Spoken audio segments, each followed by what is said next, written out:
വെള്ളിയാഴ്ച രാത്രി 1:30യോടെയാണ് പലരും കടയടച്ച് മുറികളിലേക്ക് പോയത്. ഭക്ഷണമുണ്ടാക്കി കഴിച്ച് ഉറങ്ങാൻ കിടന്നതേ ഉണ്ടായിരുന്നുള്ളൂ. അപ്പോഴേക്കും ഞെട്ടിപ്പിക്കുന്ന വാർത്തകളുമായി ഫോൺ വിളികളെത്തി. ഓടിയെത്തുമ്പോൾ തങ്ങളുടെ സ്വപ്നങ്ങളെ അഗ്നി വിഴുങ്ങുന്നതാണ് കണ്ടത്. പലരും തളർന്നിരുന്നുപോയി.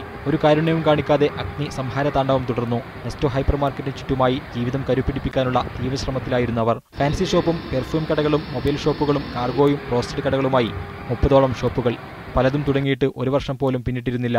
കടങ്ങൾ തീർന്നു വരുന്നതേ ഉണ്ടായിരുന്നുള്ളൂ. ഓരോരോ ആകെയുള്ള ഒരു വരുമാന മാർഗമായിരുന്നു ഈ കട.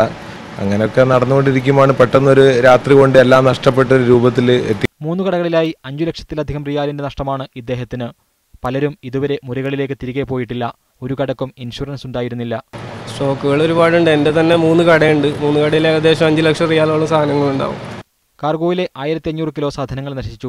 ആളുകളോട് എന്ത് പറയണമെന്നറിയാതെ കുഴങ്ങുകയാണ് സുൽഫീഖർ. രാത്രി ഏറെ വൈകി കടയടച്ചു പോകുന്നതിനാൽ സുരക്ഷ ആലോചിച്ച് പലരും പണം കൊണ്ടുപോകാറില്ല. കടയിൽ സൂക്ഷിച്ച പണവും ഇതോടെ നഷ്ടമായി.